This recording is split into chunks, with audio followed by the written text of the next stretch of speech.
है आपके लिए।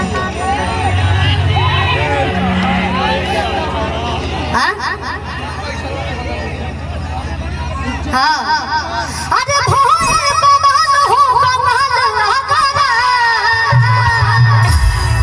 कि कोई ले बा कमाल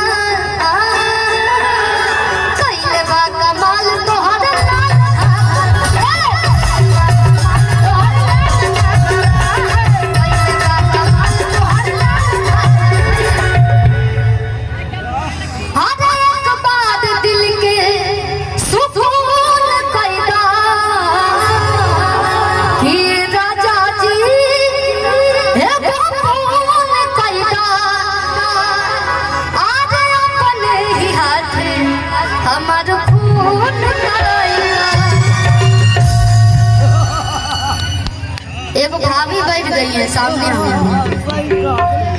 हाँ वो हमको याद दिला रही है शिल्पी जी, अब इसके बाद से ये गाना गाइए, इसके बाद से ये गाना गाइए। तो चलिए हम आज आपके इशारे पे चलते हैं बाबू। और धन्य बानी वो ससुर जी अपना पतों के बेटी खाने रख ले बने। भगवान संसार में सबके ससुर पिता का नहीं प्यार।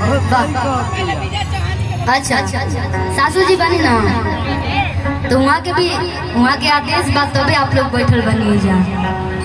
वाह हाँ एक और ही गाना बा भोलू भैया के लिखल किया लगोला तू ही तपनी हर गिराई के अरे तू ही दिला। ये मुस्कान जी का डिमांड है कि हम अपने क्षेत्र में बने, बहुत सारा इनका दोस्त लोग है जब हाँ का हो जाए कल भैया लोग यूट्यूब पे डाल देंगे का हो जाए, उससे कुछ बिगड़ जाए भैया। ये पुराना का माने रोह से भी पुराना लोग का समझ लो किया लगोला तू ही तपनी हर गिराई के अरे तू ही दिला दादा दिया तबोला दवाई के किया लगोला तू ही तपनी गिराई के लगोला तू ही तपनी गिराई के अरे तू ही दिला दादा दिया तबोला दवाई के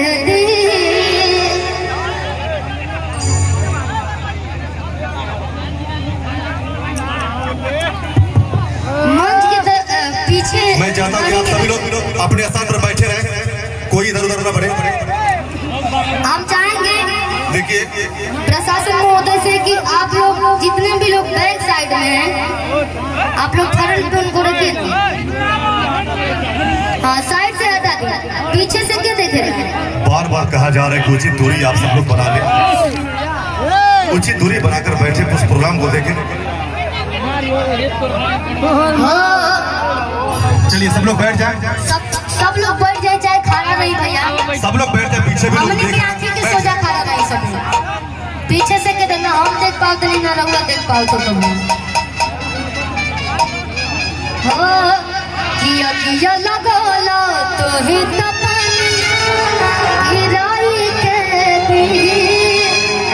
इका बार तो बड़ा अच्छा बजता है।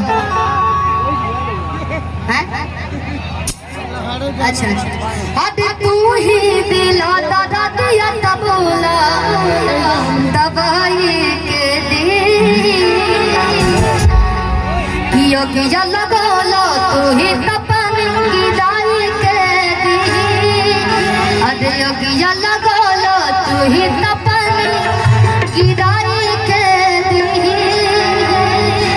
अरे तू ही दिला दादा दिया तबोला दवाई के किया लगोला तू ही तपनी गिराई के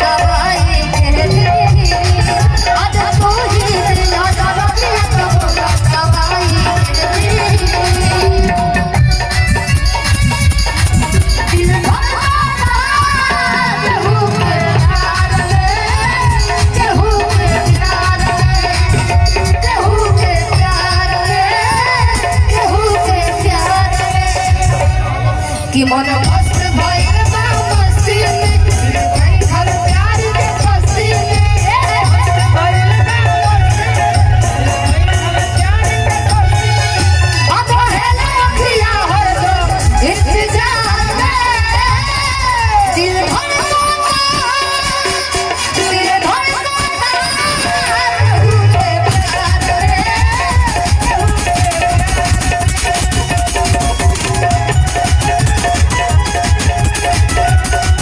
आज तू ही मेरा दवाइया बोला दवाई तेरी, आज तू ही मेरा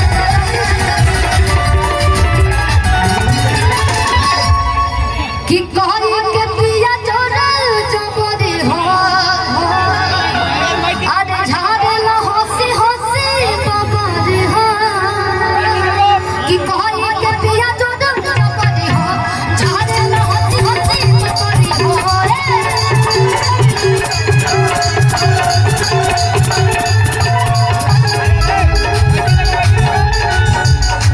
कि कोनो काम करेला, कोनो काम करेला, हब हब हो, कनिको न हमसे दब दब हो।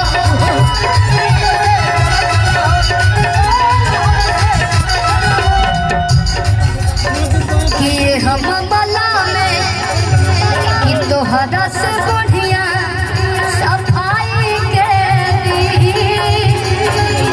देख ऐसे एन भैया मेहरारो कितनो लंबा चौड़ा बढ़िया रोके, लेकिन मर्द का है ना पतरेंग में होके, लेकिन कभी भी बीस पड़ जाते हैं लोग। हाँ गलती करेंगे फिर भी बीस पड़ जाते हैं। तब रतिया कहती है कि ये मामला में अरे तोहरा से बढ़िया सफाई के दी। अरे तू ही देला तो रतिया बोला दवाई के दी। अरे तू ही देला तो रतिया बोला दवाई के दी। अरे अगिया लगाला तू ही तो पानी की डाली के दी। अगिया लगाला तू ही तो पानी की डाली के दी। आज तू ही देला तो रतिया बोला दवाई के दी। तू ही देला तो रतिया बोला दवाई के दी। तू ही देला तो रतिया बोला